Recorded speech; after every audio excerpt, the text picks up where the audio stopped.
गोंदिया जिल्ह्यातील सडक-अर्जुनी तालुक्यातील भाजपचे जिल्हा सचिव गौरेश बावनकर यांनी दिनेश ब्राह्मणकर या नावाने फेक फेसबुक आयडी तयार करून डॉक्टर बाबासाहेब आंबेडकर यांच्या विरुद्ध आक्षेपार्ह पोस्ट प्रकाशित केली होती आणि याची माहिती आंबेडकरी जनतेला लागताच त्यांनी डुग्गीपार पोलीस स्टेशन येथे तक्रार नोंदवली होती।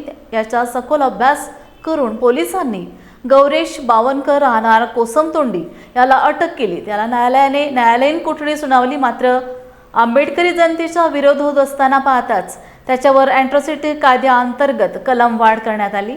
समाज बांधवांनी पत्रकार परिषद घेत गौरेश बावनकर याच्यावर कठोर कारवाई करण्यात यावी अशी मागणी करण्यात आली। दिनांक 8 रोजी डुग्गीपार पोलीस स्टेशन येथे डॉक्टर बाबासाहेब आंबेडकर यांच्या विरुद्ध आक्षेपार्ह पोस्ट शेअर केल्याने पोलीस स्टेशनला गुन्हा नोंद करण्यात आला। सदर गुन्ह्यामध्ये गौरेश बावनकर नावाच्या इसमाला अटक करण्यात आली असून BNSचे विविध कलम तसेच ॲट्रॉसिटी कायद्याच्या विविध कलमांवर गुन्हा दाखल करण्यात आला असून त्याला अटक करून तो सध्या भंडारा जेल येथे MCRवर आहे।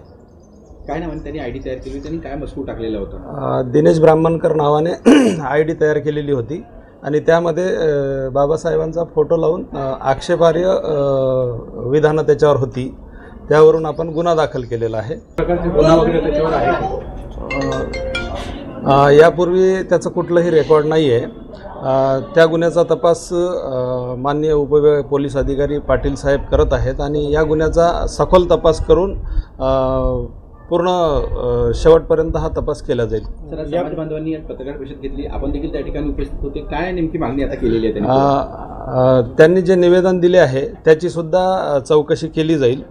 आज जे निवेदन दिले आहे त्या संदर्भात केली जाईल।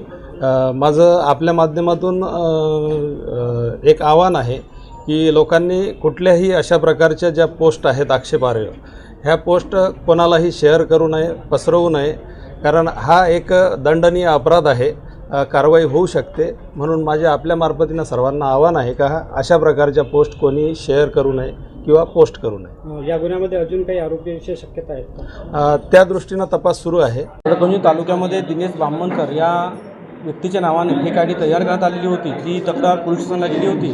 पोलीस स्टेशनमधून आम्ही काल SP साहेबांना निवेदन केलेलं आहे की या निवेदन केल्यानंतर आज माहीत पडलं की त्यांच्यावर ॲट्रॉसिटी गुन्हा नोंद झालेला आहे। या गुन्ह्याची सखोल चौकशी करून 7 दिवसाच्या आत आम्हाला न्याय मिळायला पाहिजे आणि जे लोक आहेत आरोपी त्यांच्यावर कारवाई झालीच आम्ही पुनश्च जिल्ह्यामध्ये आंदोलनाची भूमिका घेऊ। गौरेश बावनकर हे कोसमतोंडीचे रहिवासी असून यांनी गेल्या अनेक दिवसापासून दिनेश ब्राह्मणकर ह्या नावाची फेक आयडी तयार करून परमपूज्य डॉक्टर बाबासाहेब आंबेडकर यांचे जे फोटो आहे त्या फेक आयडीवर शेअर करून जिल्ह्यातील समस्त आंबेडकरी अनुयायांची त्यांनी मनं दुखवलेले आहेत, भावना दुखवलेल्या आहेत। सडक-अर्जुनी तालुक्याच्या वतीनं काल आम्ही डुग्गीपार पोलीस स्टेशनला निवेदन देऊन त्यांच्यावर गुन्हा दाखल होण्यात यावा असे आम्ही निवेदनसुद्धा दिला।